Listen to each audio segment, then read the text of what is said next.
Il y a quelque chose de bizarre dans ce tableau, et moi, dans l'art, j'adore le bizarre. Voilà. On a des collections assez vastes, vous l'aurez compris, le musée est très grand. Alors la situation la plus délicate, c'est de ne pas parvenir à renseigner un visiteur sur la présence ou non d'une œuvre.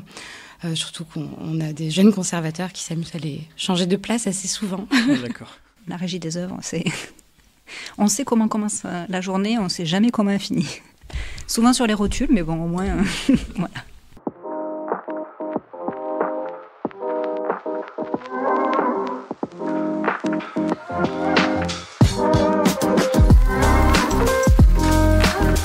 Jeune reporter au musée. Réalisé par les premières maintenances et productions du lycée Pierre Mendès France à Montpellier.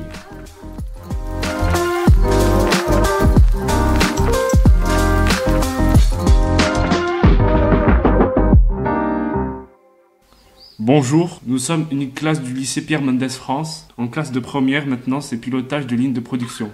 Notre première visite a eu lieu le 7 décembre 2021. On a rencontré les œuvres du musée grâce à la médiatrice Madame Chaplin. Elle a des explications qui rendent la visite très agréable et très intéressante. On peut trouver des peintures telles que La rencontre de Gustave Courbet. C'est d'ailleurs l'œuvre la plus chère du musée. Lors de la visite, on a pu connaître l'histoire du musée et le fondateur du musée, François-Xavier Fabre. Elle nous a aussi parlé de la valeur des tableaux et des différentes façons d'acquérir un tableau pour un musée. On peut citer par exemple les dons des entreprises privées ou encore l'aide de l'agglomération de Montpellier. Avec Molly, médiatrice et plasticienne, on a observé les diagonales, c'est-à-dire les lignes de construction et aussi la spirale du nombre d'or. Nous avons découvert Yang Pingming, un peintre d'origine chinoise qui vit en France depuis longtemps. Il a fait un dépôt de son œuvre créée spécialement pour le musée Fabre. Elle s'appelle L'impossible rencontre, inspirée du célèbre peintre Courbet. Le musée Fabre vient tout juste de l'acquérir en ouvrant une participation au public pour compléter l'aide de la métropole. N'oublions pas non plus la sécurité. On voit bien que nous et les œuvres d'art sommes en lieu sûr puisque les gardiens sont chargés de surveiller et de maintenir l'ordre. Depuis l'entrée de ce musée où se trouve un autre agent de sécurité qui nous demande nos passes sanitaires et se charge de nous fouiller, jusqu'aux salles d'exposition où un gardien surveille notre patrimoine commun et évite tout accident. Bref, une visite super agréable grâce à toutes ces personnes. Je recommande vivement à tout le monde.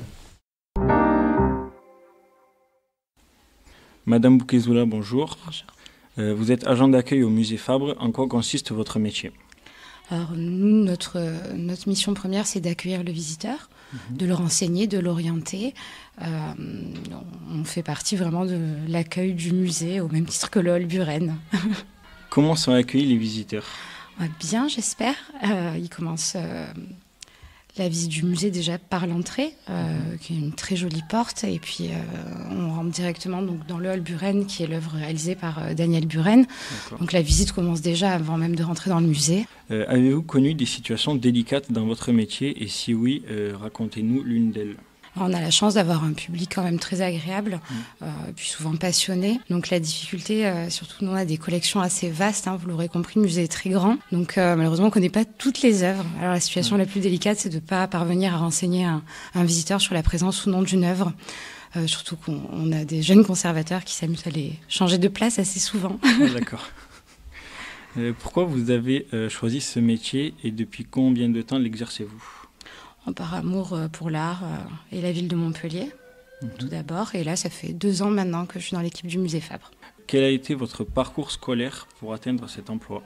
Alors, moi, je suis autodidacte. Je suis allée jusqu'au baccalauréat, mais je n'ai pas poursuivi d'études supérieures. Les connaissances que j'ai acquises là-dedans, c'était grâce au milieu associatif notamment.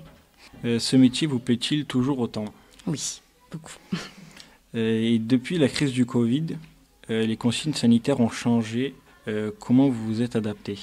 Alors nous, au niveau de l'accueil, ce qui a le plus changé, c'est le port du masque, le plexi. Donc on a eu un peu plus de mal à communiquer avec le visiteur, mais simplement à part les mesures sanitaires, rien n'a changé. Merci beaucoup d'avoir répondu aux questions. Avec plaisir, merci à vous.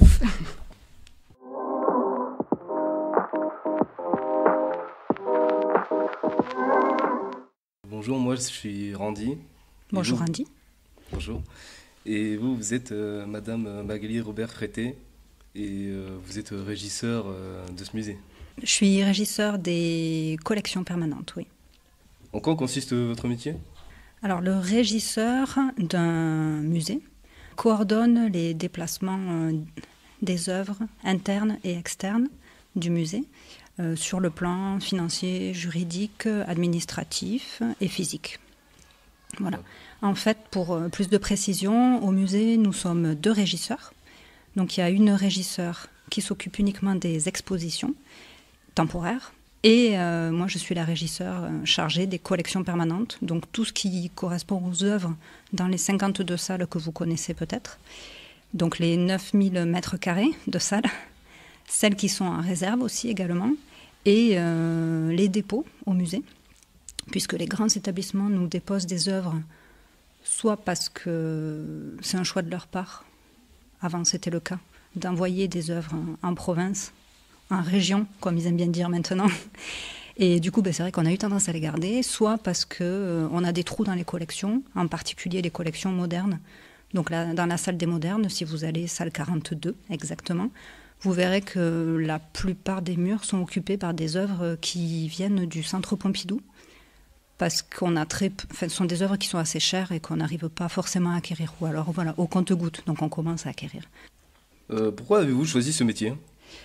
Alors ça s'est pas fait tout seul. Alors je suis pas complètement autodidacte, mais pas loin, puisque en fait, donc j'ai fait mes études il y a 20 ans. J'ai fait donc un bac économique, tout ce qu'il y a de plus lambda, qui n'a rien à voir avec l'art. J'ai lu un ouvrage de Christian Jacques à l'époque, et j'ai vu qu'il était égyptologue derrière. Du coup, je l'ai écrit, et il m'a expliqué comment faire des études là-dedans. Donc j'ai fait un bac plus 3 en archéologie. Après, j'ai migré vraiment sur l'archéologie égyptienne. Au fur et à mesure, en travaillant dans le monde de la culture, j'ai découvert des nouveaux métiers, parce qu'il y a énormément de métiers qui sont totalement inconnus du public. Que voilà, moi je suis pas du tout de ce milieu-là. Et donc c'est en faisant des rencontres, en discutant par le réseau, que j'ai découvert ce métier et je me suis formée sur le tas. En fait. C'est venu comme ça. C'est venu comme ça, exactement. D'accord. Dans quel autre musée avez-vous travaillé ? Du coup, j'ai un DEA en archéologie égyptienne, donc un bac plus 5, en fait maintenant c'est un master 2, c'est l'équivalent du master 2. Et j'ai commencé à travailler en musée et bibliothèque. Après, j'ai fait un petit passage au musée du Louvre, dans la section copte du département égyptien, ça c'était mon petit plaisir. Et puis après j'ai voulu revenir parce que c'est à Montpellier que j'ai fait mes études et je tenais à travailler à Montpellier et pas à rester à Paris. Je pense que certains le comprendront. Voilà, j'ai fait un petit passage à Paris, j'en ai profité. Mais bon, pour la vie de tous les jours, c'est quand même plus agréable Montpellier. Donc du coup, je suis redescendue et j'ai travaillé dans un musée qui n'a pas ouvert et qui peut-être va réouvrir, le musée d'histoire de la France et de l'Algérie, où j'ai plus ou moins fabriqué mon poste idéal, puisque je suis rentrée en m'occupant de la documentation. Et petit à petit, j'ai migré plutôt vers les œuvres qui me correspondaient plus. Et cet établissement n'a pas ouvert en 2014, comme c'était prévu. Et du coup, j'ai migré au musée Fabre, où on m'a mis sur le poste de régisseur. Enfin, voilà, pareil, je suis arrivée avec mon poste, parce que ma collègue était toute seule et que déjà qu'on a du travail pour 4. Donc là, toute seule sur ce poste, c'était vraiment une horreur. Elle faisait et expo et collection permanente. Donc j'ai travaillé au MHFA, et musée du Louvre, au MHFA, et maintenant au musée Fabre. Depuis combien d'années travaillez-vous dans ce musée ? Donc je suis arrivée fin 2014. Et donc ça va faire 8 ans. Ça a fait 8 ans, c'est ça ? Oui, je pense, oui. Pouvez-vous nous expliquer comment on manipule un tableau ? Alors déjà, en général, avec des gants, on essaie. Alors il y a plein de types d'œuvres différents dans le musée. Vous avez dû voir, dans la partie contemporaine, il peut y avoir des toiles libres qui se promènent au gré du vent. Ça fait partie de l'œuvre. Bon, ça c'est simple, c'est léger, on peut les manipuler relativement facilement. Après, on part sur des œuvres toujours dans l'art contemporain, sans cadre. Donc là, c'est terrible parce qu'il peut y avoir de la peinture sur les côtés. Donc il faut vraiment avoir des gants et faire très attention pour pas abîmer les bords. Et ensuite, on part sur des collections un peu plus anciennes, soit avec des cadres. Alors, sur les collections contemporaines, on en a également. Mais soit avec des cadres peints. Donc là, il n'y a pas de risque. On peut même les attraper avec les mains. Mais bon, on essaie toujours au moins d'avoir les mains propres quand même, pour pas faire de traces. Soit des vieux cadres dorés. Et là, ceux-là, si on touche sans gants, en fait, on laisse la trace de nos doigts dessus. Mais vraiment, on peut quasiment recoller, savoir qui a touché le tableau à quel moment. Donc voilà, donc déjà avec des gants. Ensuite, des gants propres aussi, parce que des fois, on aurait tendance à attraper ceux qui ont servi à gratter les murs, etc. Mais non, il vaut mieux avoir des gants propres. Et ensuite, quand on attrape un tableau, toujours les mains sur les côtés. Et dès qu'il est un petit peu grand, on est à 2 personnes. À ce moment-là, c'est une main sur le côté et une main en dessous. Et donc, toujours les gens face à face. Après, pour les sculptures, c'est des problèmes à chaque fois selon l'œuvre. C'est toujours différent, en fait. Il y a des choses très légères qui sont très grandes, donc il faut juste les empêcher de basculer.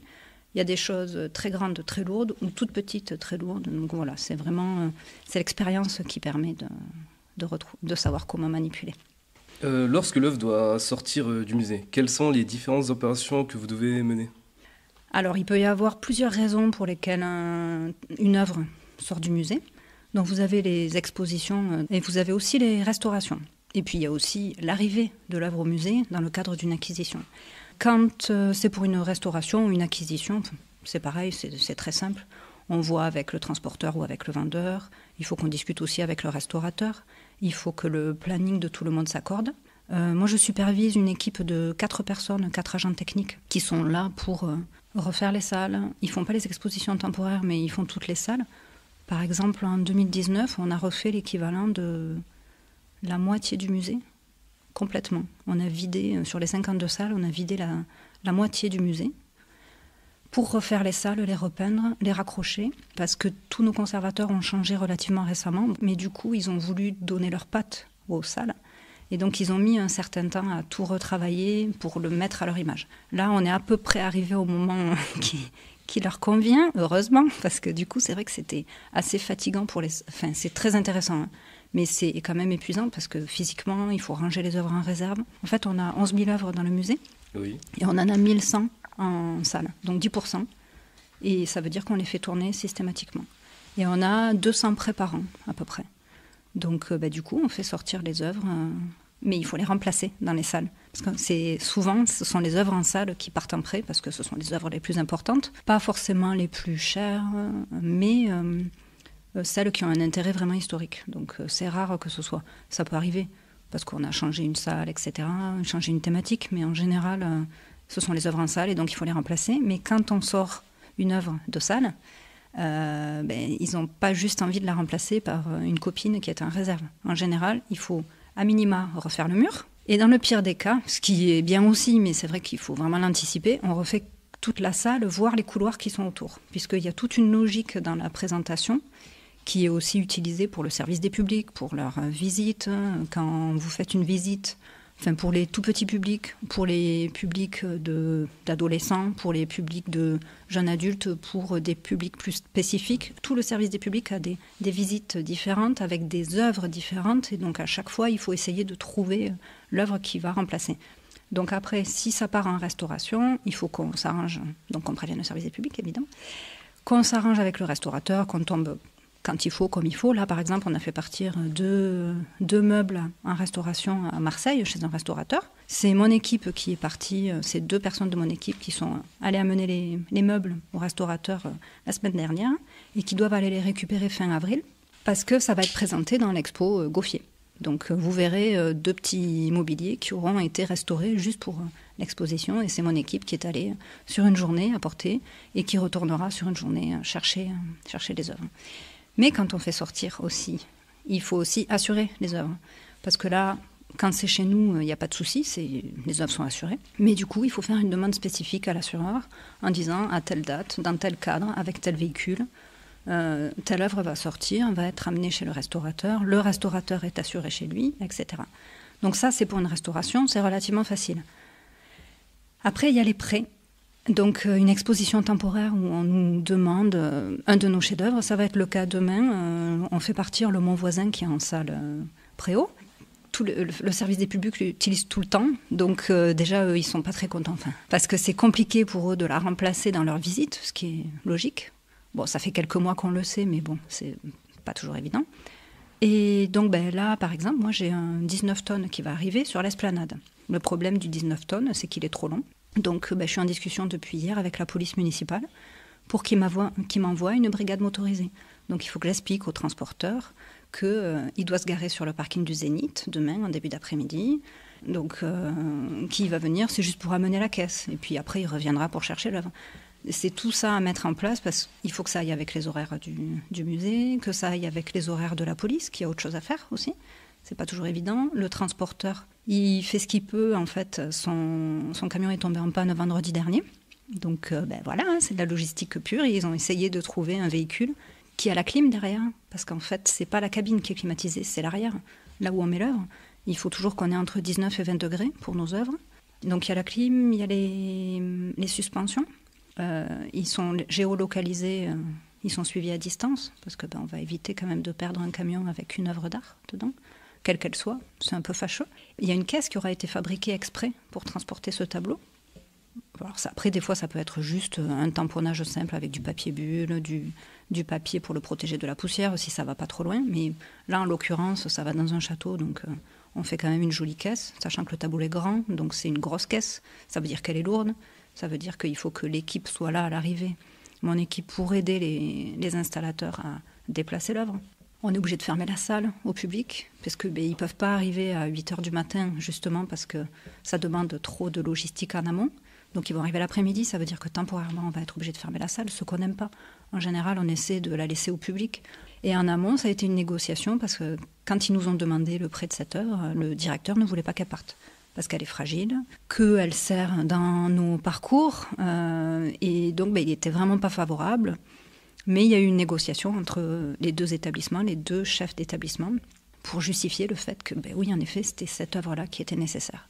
Moi, je n'étais pas fan du tout, parce qu'on est limite en hauteur. Donc, ça veut dire beaucoup de stress au moment du transport. Ça se passe toujours bien, parce que c'est des personnes qui sont qualifiées. Nous, on a bien préparé en amont, etc. Mais avant de partir aussi, je fais un constat d'état. Donc, en gros, je note sur la photo de l'œuvre tout ce qui pourrait bouger, s'abîmer pendant le transport. Parce que là, pour le coup, c'est le château de Blois qui assure l'œuvre qui nous appartient. Et donc, il va y avoir... le transporteur est censé bien faire son travail, c'est-à-dire qu'à l'arrivée au château de Blois, le vendredi matin, quand j'ouvrirai la caisse, il faut vérifier que l'œuvre n'a pas bougé. Que le cadre n'a pas été abîmé. Si c'est le cas, c'est pas très grave, ça se reprend facilement. Il peut y avoir un coup, le tout c'est que ça n'attire pas le regard et que ça gêne pas la vision de l'œuvre. Et après, il faut vérifier que elle a été bien transportée dans les bonnes conditions, qu'il n'y a pas eu de choc de température, d'hygrométrie. Donc je ferai ça à l'arrivée. Et puis à la fin de l'exposition, il y a quelqu'un qui refera le constat. En général, on aime bien que ça soit le même convoyeur. On verra si c'est moi, parce que ça dépend. Peut-être que j'aurais pris des congés aussi. Voilà, j'ai une vie à côté. Et donc, on vérifiera que rien n'a bougé, parce que peut-être que le château de Blois, les conditions, à un moment donné, auront bougé ou quoi que ce soit, et donc l'œuvre aura peut-être elle-même bougé. Il n'y aura peut-être pas la même hygrométrie, donc humidité, pardon. Donc, voilà, c'est tout ça qu'on regardera. Probablement qu'il ne se passera rien. Sinon, il faudra qu'ils demandent à leur assureur de prendre en charge une restauration. Mais tout ça, ça ralentira la remise en salle chez nous. Et donc ça, on essaie d'éviter aussi, parce que du coup, c'est quand même 3-4 mois, des fois 6 mois une exposition. Et donc c'est 6-8 mois en tout, avec le temps de transport, pour que l'œuvre reprenne sa place. Et c'est pas évident, que ce soit pour les collègues du service du public ou même pour nous, parce que les œuvres qui vont remplacer cette œuvre en salle, peut-être qu'il va falloir qu'on les fasse partir à un autre moment quelque part, parce qu'elles auront elles-mêmes été demandées en prêt, etc. Donc voilà, c'est tout ça à préparer en amont. Mais c'est passionnant. Par contre, on ne s'ennuie jamais. La régie des œuvres, on sait comment commence la journée, on ne sait jamais comment elle finit. Souvent sur les rotules, mais bon, au moins, voilà. C'est chouette. Merci pour cette interview. Merci à vous. Je vais vous parler d'un tableau qui a attiré mon attention lors de ma visite au musée Fabre. Il s'agit d'une œuvre de l'artiste Nicolas Poussin, intitulée Vénus et Adonis, paysage de Grotta Ferrata. Le tableau dont je vais vous parler a été peint en 1626 par Nicolas Poussin. Ce tableau représente Vénus et Adonis dans un paysage historique. On y voit des divinités à droite et à gauche du tableau, se prélasser au soleil. Ce tableau a vécu séparé en 2 parties, une grande partie de sa vie. Il a été coupé en 2 au XVIIIe siècle, et cela a été oublié pendant de nombreuses années. Il faut dire que les deux scènes semblent autonomes. À droite, on voit Vénus et Adonis s'embrasser avec les petits anges tout autour. Dans la partie gauche, on voit deux divinités assises par terre, près d'un ruisseau, et aussi quelques anges. Le tout dans un beau paysage. La partie droite du tableau était conservée au musée Fabre, alors que la partie gauche s'est retrouvée aux États-Unis jusqu'en 2008.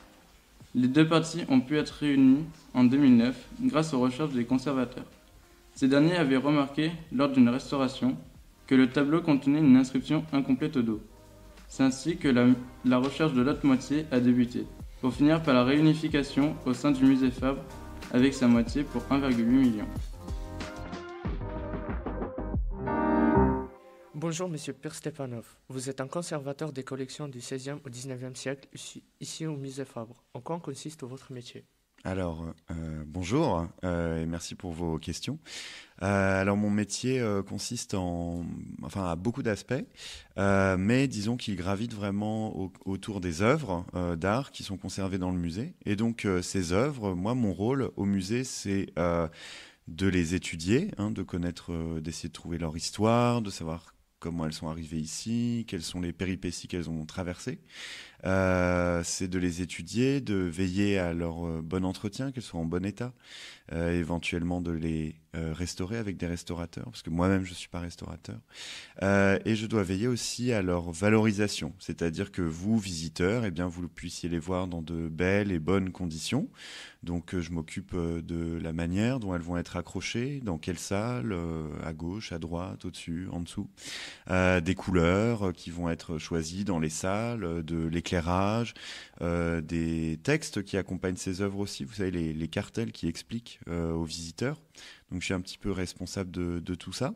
Et puis de temps en temps, eh bien, quand on accumule vraiment beaucoup de connaissances sur un sujet en particulier, on va faire une exposition où là on va faire venir d'autres œuvres, d'autres musées qui vont dialoguer avec des œuvres de notre musée à nous pour pendant 3 ou 4 mois faire une présentation particulière avec beaucoup d'œuvres. Et souvent, ça, c'est accompagné aussi d'un catalogue. Et donc, une autre de mes missions, c'est d'organiser la production de ces catalogues, d'écrire dans ces catalogues, d'écrire des livres, des publications, des articles pour montrer un petit peu les nouvelles découvertes qu'on peut faire sur les œuvres d'art. Pourquoi avez-vous choisi ce métier ? Alors, j'ai choisi ce métier d'une part parce que le musée en tant que tel, c'est un univers que j'aime beaucoup. Moi, quand j'étais enfant, j'allais très souvent, quand j'étais adolescent, j'allais très souvent, oui, quand j'avais votre âge, j'allais souvent au Louvre. J'aimais bien cet endroit, même si je comprenais pas tout ce que j'y voyais, j'aimais bien cet endroit parce que je trouvais ça assez magique, ce grand palais avec plein de belles choses. Je trouvais ça formidable. Et donc, ça m'a donné envie de moi-même de pouvoir contribuer, de pouvoir travailler dans un établissement de ce type. Donc, j'aime bien travailler avec des œuvres. J'aime bien aussi l'échange avec les visiteurs. Je trouve ça très stimulant de voir un petit peu comment on peut leur apporter quelque chose, de voir comment on peut leur apprendre des choses, de voir eux-mêmes quels sont leurs ressentis. J'aime bien dans les musées aussi, vous savez, le mélange entre le sentiment, la sensation, le plaisir, donc des choses plutôt subjectives et personnelles, et puis en même temps la connaissance et le savoir. Voilà, il y a des choses qui sont objectives, et je trouve ça intéressant dans la discipline qui est l'histoire de l'art qu'on puisse mélanger un peu le plaisir et en même temps la connaissance. Ça, c'est quelque chose que j'aime beaucoup. Et puis, ce que je trouve stimulant, dans un musée, c'est la très grande multiplicité des missions. Il y a beaucoup de choses différentes à faire, je vous l'ai dit. Et donc, du coup, il y a une très grande multiplicité aussi d'agents, de personnes qui travaillent dans ce musée, qui ont des missions différentes. Et c'est très intéressant aussi de voir se confronter des logiques différentes. Chacun a sa tâche. Et c'est intéressant de voir un petit peu comment chacune de ces tâches se rencontre. Ça, c'est très stimulant aussi. Quelles études ou formations avez-vous suivies ? Moi, j'ai fait une prépa littéraire après le baccalauréat, donc où j'ai fait beaucoup de littérature, de philosophie, d'histoire, de latin. C'était assez difficile, mais bon. Donc après cette prépa qui a duré 3 ans, j'ai fait un master de philosophie. Et quand je suis arrivé au terme de ce master, vous voyez, moi je vous parle d'histoire de l'art depuis tout à l'heure et je vous dis que j'ai fait de la philosophie, donc c'était pas forcément la voie naturelle. Quand j'ai terminé cette formation de philosophie, je me suis réorienté donc vers l'histoire de l'art et j'ai préparé donc un concours qui permet de faire le métier que je fais, le concours de conservateur, que j'ai eu un an après. Et donc ensuite, j'ai suivi la formation qui permet de faire ce métier à l'Institut national du patrimoine qui se trouve à Paris. Donc c'est une formation d'1 an et demi. Et au terme de cette formation, donc, on peut postuler et travailler dans des musées en tant que conservateur. Depuis combien d'années travaillez-vous au musée Fabre de Montpellier? Avez-vous travaillé dans un autre musée auparavant? Alors non, c'est mon premier poste. C'est depuis que j'ai fini ma formation, je ne travaille que ici. Je n'ai travaillé que ici. Et ça fait depuis l'extrême fin 2015, donc on va dire depuis 2016. Donc ça va faire 7 ans maintenant. Comment choisissez-vous les œuvres à acquérir pour compléter votre collection? Multiplicité de critères, il y a plein de... Voilà, ce qui définit une opportunité. Alors d'abord, on ne choisit pas les choses de manière abstraite, c'est le marché de l'art qui s'impose à nous. C'est-à-dire quand vous avez un tableau qui sort d'une propriété privée, d'un château, on ne sait jamais, en fait, dans 3 jours, il peut y avoir un tableau incroyable qui peut apparaître. Donc on ne sait jamais à l'avance tout ce qui va réapparaître, et je peux vous dire qu'il y a vraiment des choses extraordinaires qui apparaissent chaque année, des œuvres incroyables, qui font des prix énormes, puis des œuvres qui sont à des prix plus modestes, mais qui sont tout aussi intéressantes. Je donne un exemple, par exemple, la semaine dernière, il y a un tableau alors c'était pas dans nos budgets, il y a un tableau d'un peintre du XVIIIe siècle, d'il y a 300 ans, qui s'appelle Chardin, qui est un très beau tableau avec un bol avec des fraises. Ça s'est vendu 24 millions d'euros. Vous imaginez, c'est quand même incroyable. Mais en même temps, il y a 2 bonhommes qui se sont battus l'un contre l'autre pour avoir ce tableau, et ils étaient prêts à y mettre ce budget. Alors nous, c'est des budgets plus modestes, mais quand même considérables, puisqu'on a un budget de 400 000 euros qui est alloué par la métropole pour acheter des œuvres d'art. Alors comment se fait le choix? D'abord, voilà, qu'est-ce qui est à disposition, qu'est-ce qui apparaît. Ensuite, moi, ce que j'essaye de faire, plusieurs choses qui m'intéressent. Bon, ce que j'essaye de faire, déjà, je suis très attaché à respecter l'esprit de la collection tel qu'on le voit aujourd'hui pour les périodes qui me regardent. Donc vous l'avez dit, de la Renaissance au 19e siècle. Donc je n'essaye pas, si vous voulez, d'acheter des types d'œuvres qui manquent à la collection. J'essaye plutôt de renforcer les points existants pour que le musée soit encore plus typé, encore plus spécifique. On essaye aussi beaucoup d'acheter des œuvres d'artistes qui sont nés à Montpellier et qui ont eu soit une grande carrière dans toute l'Europe, et il y en a, c'est assez impressionnant le nombre de grands artistes qui sont nés dans cette ville, soit aussi d'artistes qui sont nés dans cette ville et qui sont restés, qui ont eu un parcours artistique à Montpellier qui est aussi intéressant. Voilà, je suis attaché à ça. Et puis voilà, une fois que vous avez tous ces critères qui sont un peu abstraits, faut voir aussi si l'œuvre elle vous séduit en elle-même. Vous pouvez avoir une œuvre d'un artiste de chez vous qui est intéressante, mais voilà, vous vous dites bon, c'est pas une œuvre hyper forte non plus, donc on va peut-être pas l'acheter, on va attendre peut-être quelque chose qui en plus soit une image puissante, qui, vous voyez, quand vous baladez dans le musée, vous voyez le tableau, vous vous arrêtez parce que ce tableau-là, vous le trouvez très impressionnant. Alors on essaye aussi de choisir des images qui soient à la fois intéressantes à creuser pour les curieux et qui en même temps attrapent tout de suite l'attention du visiteur pour les gens juste qui ont juste envie de prendre plaisir devant un beau tableau. Quel est le mode d'acquisition que vous utilisez le plus souvent? Alors, ça c'est très facile à répondre parce que ce que je vais vous décrire, c'est l'arme atomique du marché de l'art. C'est la préemption. C'est un système qui permet d'acheter des œuvres. Alors tenez-vous bien, c'est vraiment une prérogative de l'État incroyable. En fait, imaginez, vous avez, vous avez un tableau qui passe en vente. Vous avez 4 ou 5 personnes dans la salle, des enchères qui sont intéressées. Alors ils enchérissent l'un contre l'autre, etc. Il y en a un premier qui abandonne, un autre qui abandonne, le prix monte. Finalement, il n'y en a plus que 2, ça continue à monter. Et puis on va dire, à 15 000 euros, celui qui était prêt à monter jusqu'à 15 000 l'emporte puisque l'autre abandonne. Bon. Alors moi, je n'interviens pas dans cette affaire parce que j'ai un droit de préemption. Ça veut dire que je vais récupérer l'œuvre à la place de celui qui a gagné l'enchère, au prix qu'il l'a emporté, donc je paye au même prix que lui, mais l'œuvre, elle va pour le musée et elle ne va pas pour le bonhomme. Donc je peux vous dire que ça fait... Souvent, les acheteurs sont écœurés, parce que, en fait, on leur dit adjuger, on tape... avec le marteau, le commissaire-priseur tape avec le marteau et on leur dit, l'œuvre est pour vous, c'est adjugé. Et là, vous avez un type comme moi, vous voyez, qui casse tout, un conservateur qui dit, préemption pour le musée Fabre, et hop, l'œuvre, elle passe pour nous. Alors pourquoi j'utilise ce moyen, indépendamment pour embêter les acheteurs, ce qui est aussi très amusant. Surtout, en fait, vu que vous n'enchérissez pas, eh bien, du coup, c'est de la mécanique, si vous voulez, c'est de la logique. Vu que vous enchérissez pas, le prix de l'œuvre ne monte pas plus. Je vous le fais très simple. Admettons, voilà, vous avez deux gars qui enchérissent et on arrive à 10 000 euros. Il y en a un des deux qui l'emporte et moi, je préempte contre celui qui l'emporte. OK. Autre configuration, je préempte pas, je participe aux enchères. Un des deux, outre moi, abandonne à 10 000 euros. Et moi, je continue 11, 12, 13, 14, 15, 16, 17. Ça continue à monter, vous voyez. Parce que peut-être que le gars qui est en face de moi, il est OK pour monter jusqu'à 25 000. Okay. Dans la configuration de la préemption, j'enchéris pas, je me tais. Et une fois que c'est emporté, hop, je récupère le tableau. Donc ça permet d'économiser beaucoup d'argent. Donc c'est un système qui est extrêmement efficace et que j'utilise beaucoup. Voilà. Est-ce vous qui avez demandé l'acquisition de la deuxième moitié du tableau Vénus et Adonis? Alors non, j'étais pas encore dans le musée en ce temps-là. C'est une acquisition qui s'est faite en 2010 ou 2012. J'ai un petit doute. En tout cas, je n'étais pas encore au musée. Mais je dois dire que si vous voulez une acquisition pareille, c'est génial pour un professionnel, pour le directeur du musée qui a suivi ce sujet à cette époque-là. C'est tellement évident en fait qu'il nous faut ce tableau. Là, vous n'avez même pas de choix à faire, quoi. 1,8 million d'euros, c'est beaucoup d'argent. Ça veut dire beaucoup de travail. Il va falloir convaincre des gens. Il ne suffit pas de réclamer le budget à la métropole. Elle ne versera pas 1,8 million d'euros comme ça.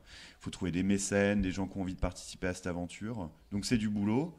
Mais c'est tellement évident, si vous voulez, quand vous avez un tableau qui a été coupé en deux, que ce serait bien de racheter l'autre moitié, de recoudre tout ça. Que voilà, c'était un boulevard. C'était moi, de tout ce que j'ai vu en termes d'acquisition qui a été faite dans ce musée, c'était la plus évidente et la plus nécessaire. Au musée Fabre, quelle est la collection qui a le plus du succès? Je dirais qu'il y a 3 pans qui sont très appréciés par le public. Il y a d'une part l'ensemble d'œuvres de Pierre Soulages, qui attire beaucoup de visiteurs. Qui apprécie ce peintre abstrait, un peintre du XXe siècle qui est encore vivant aujourd'hui. C'est un artiste qui s'est constitué au fil des décennies quand même une très grosse renommée. Et on peut dire aujourd'hui que c'est vraiment le peintre du mouvement de l'abstraction qui est le plus célèbre en France, vraiment. Et donc nous, on a la chance d'avoir un grand bloc de ces tableaux grâce à des achats et à des dons de cet artiste. D'autre part, si on revient davantage dans le passé, il y a 2 autres blocs qui sont vraiment fameux au musée. C'est d'une part notre collection de peintures de Gustave Courbet, un artiste très très très très célèbre du 19e siècle. Nous, on a un très bel ensemble d'une 12aine de peintures, ce qui est beaucoup. Et puis également notre ensemble de peintures de Frédéric Bazille. Alors là, c'est encore une autre histoire. C'est un très beau peintre qui n'a pas pu éclore comme il l'aurait dû. Il est mort à 28 ans à la guerre contre l'Allemagne en 1871, excusez-moi. Et donc voilà, alors là c'est très particulier, les visiteurs ont un rapport beaucoup plus intime avec lui parce qu'on sait que c'est un jeune homme, on sait qu'il est mort tragiquement, on sait qu'il est montpelliérain, et donc il y a vraiment un attachement plus intime du public par rapport à ce peintre qui a ses talents, ses fulgurances, mais ses maladresses aussi, c'était un débutant. Et donc là aussi, il y a un attachement sentimental assez fort des visiteurs qui sont souvent émus en fait par l'histoire de ce jeune homme. Avez-vous participé à la scénographie de la dernière exposition du musée La Beauté en Partage? Oui, tout à fait. Alors ça, c'est la scénographie. Vous avez visité cette exposition? Vous l'avez visitée? Oui. Ouais. Alors, c'est une scénographie qu'on a fait en interne. Ce que je veux dire par là, c'est qu'on n'a pas sollicité d'architecte. Voilà, on l'a fait vraiment nous-mêmes. On a défini un peu, vous voyez, comment on délimite les salles avec ces 6 mètres. Vous avez vu ces grands murs, voilà, comme ça, qui sont modulables en fait. Est-ce qu'on veut une salle plus ou moins grande? Combien on en veut? Est-ce qu'il nous faut 10 salles parce qu'on a 10 groupes d'œuvres à mettre ensemble? Est-ce qu'il nous en faut 9? Est-ce qu'il nous en faut 11? Là, c'est les questions qu'on se pose. Quelle couleur on va choisir pour les murs, pour valoriser les œuvres? Il y a des couleurs qui marchent mieux que d'autres, avec certains tableaux plutôt que d'autres. Donc c'est tout un monde qui est très stimulant. Et j'espère que ça vous a plu. Êtes-vous souvent commissaire d'exposition? Oui, c'est une part importante effectivement de mon métier. En fait, ce que j'essaye de faire, si vous voulez, c'est de me concentrer sur des sujets de recherche où je vais vraiment aller essayer de trouver des choses nouvelles. Et puis, quand on a suffisamment de contenu, là, on va se dire, on peut faire une exposition. C'est-à-dire, on a des nouvelles choses à dire, on a des nouvelles connaissances, on va les publier, et puis on va faire venir quelques œuvres, ça et là, du reste du monde, hein, parfois de loin, parfois des États-Unis. Pour l'exposition là que je prépare pour cet été qui va ouvrir le 6 mai sur un peintre qui s'appelle Louis Gauffier. On va faire venir un tableau même d'Australie, voilà, ce qui représente un certain budget, je vous l'avoue, a fortiori depuis que le prix du pétrole augmente. Hein, voilà. Donc on est soumis à ça, évidemment. Donc oui, ça m'arrive régulièrement d'être commissaire d'exposition, et je dois dire, c'est un peu le moment qui cristallise le plus tous les efforts, au-delà des missions quotidiennes du conservateur. En général, comment les thèmes des expositions temporaires sont-ils choisis? Alors c'est une très bonne question. Il y a plusieurs approches. Moi, comme je vous le suggérais, j'aime bien choisir des thèmes qui ont un rapport avec la collection, c'est-à-dire avec les œuvres qui sont là en permanence. C'est-à-dire, voilà, on a, si vous voulez, on a des collections, ça se constitue par les hasards de l'histoire. Hein. Il y a quelqu'un qui donne ceci, il y a quelqu'un qui donne cela, voilà, bon. Très bien. Et donc, en fait, ce que je trouve intéressant, c'est d'aller creuser, par exemple, cet artiste, tel artiste, qui n'est pas très connu, vous voyez, mais dont on a, je ne sais pas, par exemple, 10 œuvres, hein, on a, 5 tableaux, 5 dessins de lui. Donc, on se dit, alors, finalement, c'est qui cet artiste? Et voilà, on commence à creuser. On se rend compte, voilà, il est mort il y a 200 ans, il y a 300 ans. On se rend compte que de son vivant, il était hyper connu, en fait. Il était très célèbre. Il y avait des articles de presse sur lui. Il a appartenu à des collections de grands seigneurs, de grands amateurs, de grands personnages. Il a eu une vie trépidante. Il a vécu dans différents pays. Il a vu la guerre. Il a vu des grands événements historiques. Bon, là, tout à coup, on se rend compte, ah oui, c'est quand même hyper intéressant ce qu'il a vécu, ce bonhomme. Puis voilà, on se dit, en plus, dans ce musée-là, il y a un très beau tableau de lui, et puis ici aussi, puis ici aussi, et ici aussi. Donc on se dit, ce serait peut-être pas mal, en fait, de faire une exposition sur cet artiste. Donc voilà, ce que je veux dire par là, c'est que j'aime bien partir de la collection et essayer, d'aller plus loin, de proposer une expo avec plus d'œuvres de cet artiste, pour que après, dans la mémoire des visiteurs, des Montpelliérains qui sont venus, après avoir vu l'expo, ils disent, ah oui, quand même, lui, c'est un artiste important, en fait. Hein. J'aurais pas cru. Après l'expo, il y a un livre, il y a un catalogue. Donc, du coup, après, les gens qui s'intéressent à ça se disent, ah oui, maintenant cet artiste, oui, en fait, il est très important, et quand je m'intéresse à cette époque, faut quand même que je consulte le livre sur cet artiste-là, parce qu'il a vécu en ce temps-là, et si je ne consulte pas ce livre, j'ai une vision partielle de cette époque. Donc on fait avancer la connaissance, et ça j'aime bien, parce qu'en fait, ça enrichit aussi le musée, ça valorise en fait les collections qu'il a, et ça permet de réintroduire des artistes un peu oubliés dans la grande histoire de l'art. Hein. Vous savez, un exemple très caractéristique de ça, c'est Frédéric Bazille, dont je vous parlais. C'est un artiste quand même, considéré comme un peu mineur, comme un impressionniste beaucoup moins important que son ami Monet. Et depuis que le musée Fabre a fait une exposition à son sujet et a fait des grands achats de tableaux, donc vous savez, un tableau qui est dans une collection privée, on ne le voit pas. Les gens, c'est comme s'il n'existait pas. Quand il est dans un musée, on peut le voir. Donc l'artiste existe dans l'espace public, en fait, pour ainsi dire. Donc voilà, depuis que le musée a acheté beaucoup de tableaux de cet artiste, depuis qu'il a fait une expo qui a un catalogue, je peux vous dire que l'artiste est maintenant beaucoup plus célèbre. Et ça se fait en 10 ans, en 15 ans, et on change en fait la vision des gens. Et donc ça, c'est vraiment bien. En ce qui concerne l'organisation des expositions, combien de temps faut-il pour préparer une exposition temporaire? C'est très long, hein. C'est vraiment plus long qu'on le croit. Comme je vous l'ai dit, j'aime bien asseoir un projet sur des recherches. Donc déjà, les recherches que vous faites, alors là, pour le coup, c'est vraiment le moment solitaire du conservateur par rapport à un projet d'expo, et c'est vraiment le début. C'est-à-dire, vous êtes seul, vous vous dites, est-ce qu'on peut faire un sujet là-dessus? Est-ce que ça peut faire une expo? Voilà. Déjà, il faut se demander, on ne sait pas à l'avance si on peut faire une expo avec ce sujet. Donc on va faire des recherches en bibliothèque, en archives, dans des centres de documentation. Vous avez des piles de photos. Et voilà, alors il est où ce tableau? Voilà, vous cherchez une vieille photo d'il y a 100 ans d'un tableau, on ne sait pas où il est. Vous regardez la photo, ce tableau est quand même magnifique, ce serait bien de le retrouver. Vous commencez à pister le tableau. Et vous en retrouvez souvent. Puis voilà, au fil de plusieurs mois, de plusieurs années de recherche, vous dites, là, le sujet est prêt. Et donc à ce moment-là, on va enclencher les choses de manière plus technique. Avec toute l'équipe du musée, les gens qui s'occupent de l'organisation des expos, aussi bien d'un point de vue administratif, de la scénographie dont vous avez parlé, de la régie, donc comment on fait venir les œuvres, hein, il faut bien qu'elles viennent, faut l'organiser ça, quel jour, à quelle heure, etc. etc. Le livre, faire le livre en fait, il faut trouver des photos, il faut commander les photos que vous reproduisez, il faut les commander à qui de droit, etc., etc. Donc là, c'est toute une industrie qui se met en place. Il faut envoyer des courriers au musée à qui vous avez envie d'emprunter des tableaux. Vous vous doutez bien qu'on ne leur demande pas un mois avant.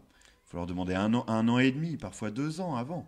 Parce que quand vous demandez un tableau très important, parfois vous demandez 2 ans avant, ils disent il est déjà réservé. Bon, tant pis. Donc là, vous êtes dégoûté. Soit vous renoncez à votre tableau, soit vous déplacez votre expo à un autre moment. C'est tout le temps des choses comme ça. Donc, comme vous le voyez, voilà, ça met plusieurs années. Donc, on organise tout ça. Puis, à la fin, il y a le rush final, où il faut terminer le catalogue, où c'est le cas en ce moment. La scénographie de la prochaine exposition est en train d'être construite. Ensuite, les peintres vont peindre les murs. Et ensuite, les œuvres vont arriver, on va les accrocher. Ça, c'est le moment final de la préparation de l'exposition. Donc ça, c'est un moment très émouvant. Et puis après, il y a l'ouverture au public. Et là, c'est encore un autre moment. Voilà, on fait des visites. Le service des publics fait des visites. On fait des conférences. On accompagne les gens, en fait, dans leur appropriation de l'exposition pour qu'ils comprennent bien tout ce qu'on a eu envie de leur montrer. Et ça dure plusieurs mois aussi. Ça dure le temps de l'exposition. Quelle est votre œuvre préférée ici au musée Fabre et sinon dans un autre musée français ou à l'étranger? Alors, mon œuvre préférée au musée Fabre, c'est hyper dur ce que vous me demandez. Mais je crois que l'œuvre qui m'impressionne le plus dans ce musée, pour plusieurs raisons.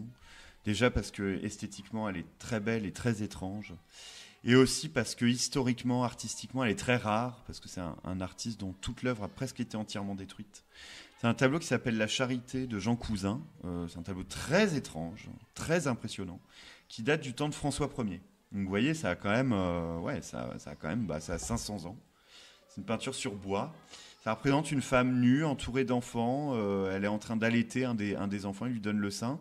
Et donc elle représente la charité, parce que c'est l'image un peu de la mère qui est entourée d'enfants et qui nourrit les petits-enfants. Et ce qui est très, très bizarre dans ce tableau, c'est que cette femme, elle a une peau blanche, presque bleue. C'est super bizarre. Elle est devant un paysage tout bleu aussi, très, très, très bizarre. Enfin, il y a quelque chose de bizarre dans ce tableau. Et moi, dans l'art, j'adore le bizarre. Voilà. Et en plus, pardonnez-moi, c'est une œuvre. Voilà, sachez que ce peintre, qui s'appelle Jean Cousin, qui a eu une grande activité de son vivant, on a conservé quand même que 2 tableaux de lui. C'est quand même pas beaucoup. Donc le fait d'en avoir un au musée Fabre, c'est formidable. Merci beaucoup. Mais merci à vous. Merci beaucoup.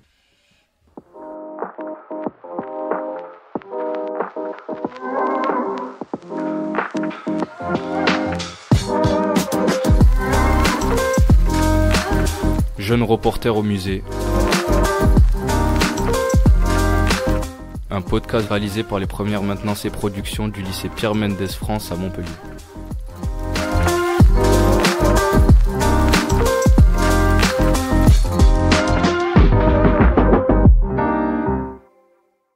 Un projet proposé par le musée Fabre Montpellier Méditerranée Métropole et l'atelier Canopée 34 en partenariat avec le Clémy et la DAC du rectorat de l'Académie de Montpellier.